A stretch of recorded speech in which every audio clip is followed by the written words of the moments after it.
শুনেছি বাগিনার উপরে এত বেশি অত্যাচার করে না মামারা। আর আমি কেমন বাগনা হয়েছি, সারাক্ষণ আমাকে অত্যাচারের উপরে রাখে। প্রতিদিন মামার জন্য আমার শিকার করে আনতে হয়, আর সেইখান থেকে আমাকে অল্প একটু শিকার দেয়। যাই বাঘ মামার কাছে, আর না হয়তো আমাকেই ধরে খেয়ে নিবে।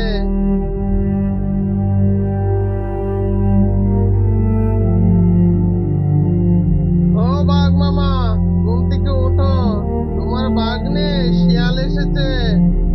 কি রে ভাগ্নে, তোর আসতে এত দেরি হবে কেন? দেখেছিস কয়টা বাজে? আমার যে খিদায় পেট চুরচু করছে।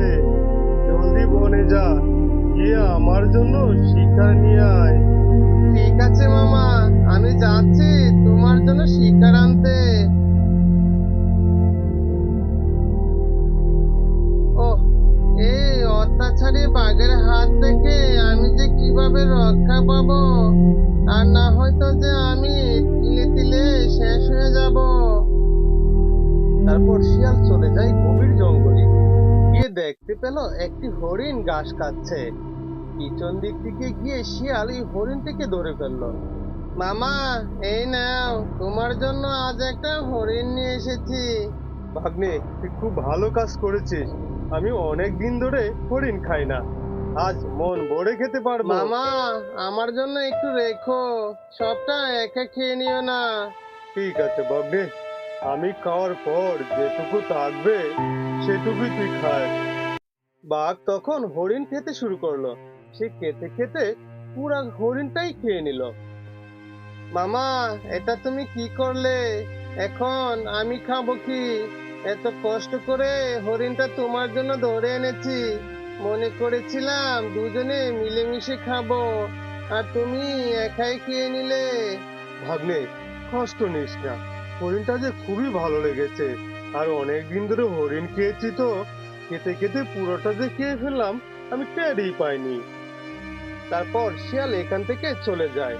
তখন সে হাঁটতে হাঁটতে বলতে লাগলো, কিভাবে যে শালা বাঘের কাছ থেকে আমি রক্ষা পাবো, কিছুই তো বুঝতে পারছি না। ওর কাছে থাকলে আমার না খেয়েই মরতে হবে। শিয়াল হাঁটতে হাঁটতে অনেক দূর চলে গেল। তখন সে দেখতে পেল একটি মস্ত বড় ঘোড়জিলা। এই তো, একটি মস্ত বড় গর্জিলা দেখতে পাচ্ছি। যাই, ওর সাথে মিল দিয়ে ওই বাঘকে আমার উচিত শিক্ষা দিতে হবে। তারপর শিয়াল গেল গর্জিলার কাছে। গর্জিলা ভাই, তুমি কেমন আছো? এখানে দাঁড়িয়ে কি করছো? না শিয়াল পণ্ডিত, আমি কিচ্ছু করছি না, এমনিতেই এখানে দাঁড়িয়ে আছি। কিন্তু কোথায় যাচ্ছ তুমি? গর্জিলা ভাই, মনে অনেক দুঃখ, তাই হাঁটছি আর চিন্তা করছি কি করি। কি বলছো তুমি শিয়াল পণ্ডিত? তোমার মনে দুঃখ? কিসের দুঃখ তোমার মনে? গর্জিলা ভাই, তুমি কি জানো এই বনে একটা বাঘ আছে? হ্যাঁ, আমি জানি ওই বনে একটি বাঘ আছে, কিন্তু বাঘ তোমার কি সমস্যা করেছে? গর্জিলা ভাই, ওই বাঘ আমাকে দিয়ে প্রতিদিন শিকার করায়, আর সেই শিকার সে একা একাই খায়, আমাকে একটুকু খেতে দেয় না। এটা তুমি কি কথা বলছো শিয়াল? তোমাকে খেতে দেয় না আর তোমাকে দিয়ে শিকার করায়? এটা তো খুবই অন্যায়। আর আমাকে বলেছে প্রতিদিন যদি তাকে শিকার করে না দেয়, তাহলে আমাকেই ধরে খেয়ে নিবে। শিয়াল, এটা তো খুবই অন্যায় কথা। তুমি একটা কাজ করতে পারো, বনের রাজা সিংহর কাছে যাও। তার কাছে গিয়ে সবকিছু খুলে বললে অবশ্যই এটার বিরুদ্ধে ব্যবস্থা নিবে। ঠিক আছে গর্জিলা ভাই, তাহলে আমি যাই।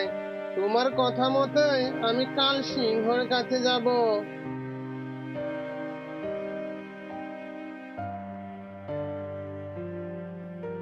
পরের দিন সকালবেলা শিয়াল চলল সিংহর কাছে।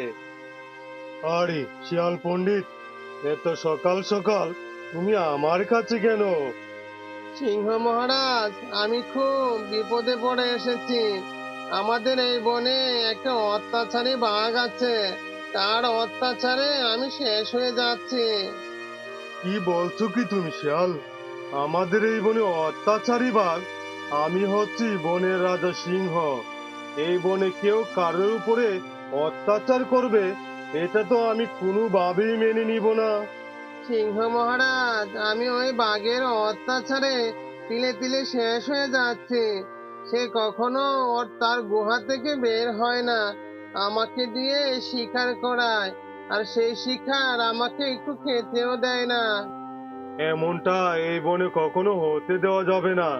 ঠিক আছে শিয়াল, তুমি যাও, আমি কালে ওই বাঘকে ডেকে আনছি। তারপর শিয়াল এখান থেকে চলে যায়। পরের দিন সকালবেলা বানরকে ডেকে সিংহ বলছে, তুমি এখনই বাঘের কাছে যাও, গিয়ে বলো বনের রাজা ডেকেছেন। ঠিক আছে সিংহ মহারাজ, আমি এখনই যাচ্ছি ওই বাঘের কাছে। তারপর বানর লাফাতে লাফাতে সে চললো বাঘের কাছে।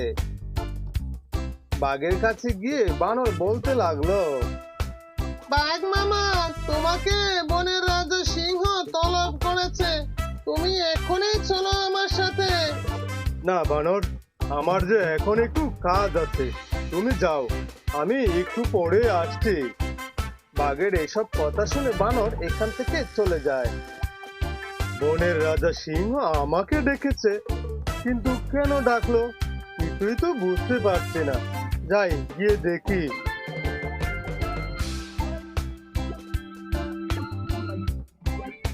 সিংহ মহারাজ, আপনি কি আমায় ডেকেছেন? হ্যাঁ, তোমাকে আমি ডেকেছি। তুমি এই বনের শান্তি নষ্ট করছো। ছোট পণ্ডিত শিয়ালকে দিয়ে তুমি প্রতিদিন শিকার করাচ্ছ, এমনকি শিয়ালকে একটুকু খেতেও দিচ্ছ না।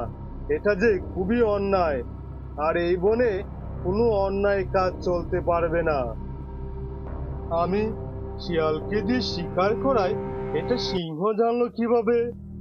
ঠিক আছে সিংহ মহারাজ, আমি আর ওই শিয়ালকে দিয়ে শিকার করাবো না, আপনি আমাকে ক্ষমা করে দিন।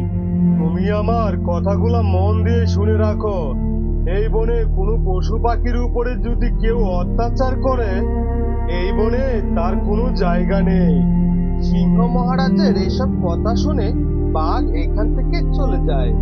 যেতে যেতে সে বলতে লাগলো, বেটা বদমাশ শিয়াল, তুই আমার সম্বন্ধে সিংহ মহারাজের কাছে বিচার দিয়েছিস, একবার সামনে পড়, তারপরে তোকে মজা দেখাচ্ছি।